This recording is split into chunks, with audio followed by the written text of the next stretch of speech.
Welcome to பிரியமான சமையலறையில் பிரியா. இன்றைக்கி ஒரு சூப்பரான கல்யாணத்தில் வைக்கக்கூடிய பிரிஞ்சி தான் எப்படி செய்யலான்னு பார்க்க போகிறோம்.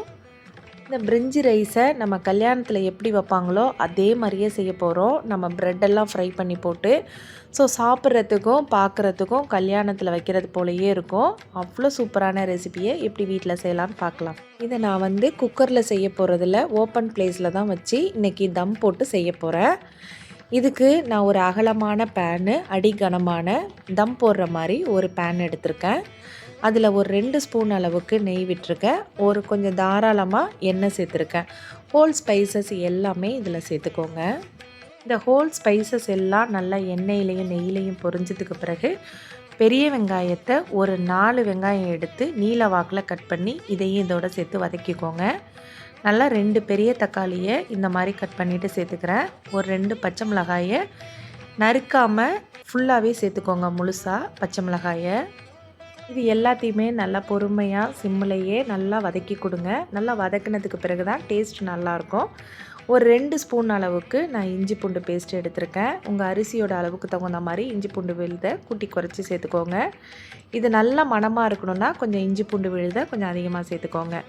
நம்ம இப்போ காய்கறிகள்லாம் சேர்த்துடலாம். இந்த மாதிரி நான் நீல வாக்கில் கட் பண்ணி சேர்த்துருக்கேன். இந்த பிரிஞ்சி ரைஸ் வெஜிடபிள் பிரியாணியை விட கொஞ்சம் டிஃப்ரெண்ட்டாக இருக்கணும் அப்படிங்கிறதுக்காக தான் பொடியாக கட் பண்ணாமல் நீல வாக்கில் கட் பண்ணியிருக்கேன்.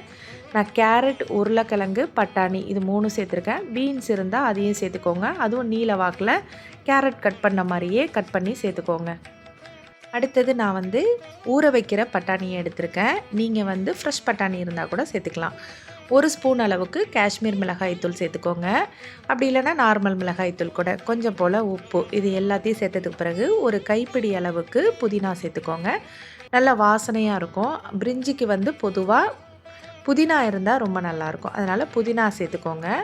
நல்லா இதோடையே சேர்த்து வதக்குனிங்கன்னா வாசனை ரொம்ப நல்லாயிருக்கும். 1 ஸ்பூன் அளவுக்கு ஹோம்மேடாக அரைச்ச கரம் மசாலா சேர்த்துருக்கேன். மொத்தம் 5 டம்ளர் அளவுக்கு அரிசி எடுத்திருக்கேன். ஸோ 10 டம்ளர் தண்ணி கணக்கு. நான் பாஸ்மதினால் 1.5 டம்ளர் குறைச்சி சேர்த்துக்கணும். ஸோ மொத்தம் 8.5 டம்ளர்.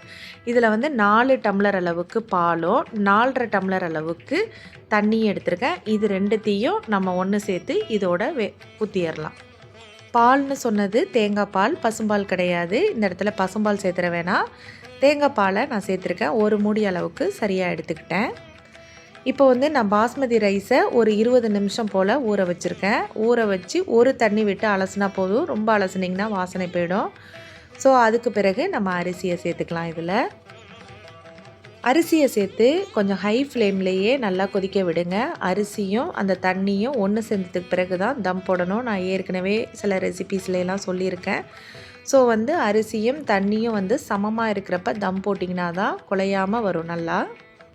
அதுக்கு பிறகு நம்ம ஒரு 1/4 மூடி அளவுக்கு லெமன் எடுத்திருக்கேன். லெமன் ஜூஸ் ஒரு 1/4 மூடி அளவுக்கு சேர்த்துக்கிறேன். உங்களுக்கு புளிப்பு கொஞ்சம் கம்மியாக இருந்ததுன்னா இன்னும் கொஞ்சம் கூட சேர்த்துக்கலாம். மேலே கொஞ்சோண்டு புதினா இலைகளை சேர்த்துக்கோங்க. நம்ம வதக்கிறப்பே புதினா சேர்த்துருக்கோம். இது மேலே கொஞ்சம் சேர்க்கும்போது இன்னும் கொஞ்சம் வாசனையாக நல்லாயிருக்கும். இப்போது அரிசியும் தண்ணியும் ஒன்று சேர்ந்ததுக்கு பிறகு நம்ம தம் போட போகிறோம். தம் டைரெக்டாக போடக்கூடாது. கீழே இந்த மாதிரி தோசைக்கல் வச்சு அது மேலே இந்த பாத்திரத்தை வைக்கணும். அதுக்கு மேலே ஒரு பிளேட்டில் நிறைய தண்ணி பிடிச்சி ஏதாவது ஒரு குக்கரு அப்படி இல்லைனா வெயிட்டான பாத்திரத்தை மேலே வச்சிங்கன்னா அதோட ஸ்டீம் வெளியில் போகாமல் நல்லா புழுங்கி ரைஸ் நல்லா வெந்து வரும். அதுக்காக தான் இந்த ப்ராசஸ் நம்ம செய்கிறோம். இப்போ கல்யாணத்தில் இருக்கிற மாதிரி அதே ஸ்ட்ரக்சரில் வேணும் அப்படிங்கிறதுக்காக நம்ம ப்ரெட்டை இந்த மாதிரி சின்ன சின்ன துண்டுகளாக நம்ம கட் பண்ணி எண்ணெயில் பொரித்து இதோட சேர்த்துக்கலாம். நான் முந்திரியும் இதுக்கு முன்னாடி பொரித்து இதில் சேர்த்துருக்கேன். இப்படி எண்ணெயில் பொரிச்சிட்டு நம்ம சேர்க்கும்போது பார்க்குறதுக்கு கல்யாணத்தில் வைக்கிற மாதிரி அதே டேஸ்ட்டில் இருக்கும். ஸ்ட்ரக்சரும் அதே மாதிரியே இருக்கும். நம்ம இதை எடுக்கும்போது லைட்டாக ஷைனிங்காக தெரியுது இல்லையா மேலே, அது நம்ம எடுத்தோடனே தம் உடச்ச உடனேயே கொஞ்சம் ஷைனிங் இருக்கும். தேங்காய் பால் வேறு சேர்த்துருக்கிறதுனால கொஞ்சம் அந்த மாய்ஸ்சரைசிங்காகவே இருக்கும் ரைஸு. இது குலையாமல் நல்லா உதிரி உதிரியாக சூப்பராக கிடச்சிருக்கு. இதே அளவுகளோடு நீங்கள் குக்கர்லேயும் இதை ட்ரை பண்ணி பார்க்கலாம். இந்த மாதிரி ரெசிபீஸ்லாம் வேணும்னா தொடர்ந்து பிரியமான சமையலறையை ஃபாலோ பண்ணிகிட்டே வாங்க.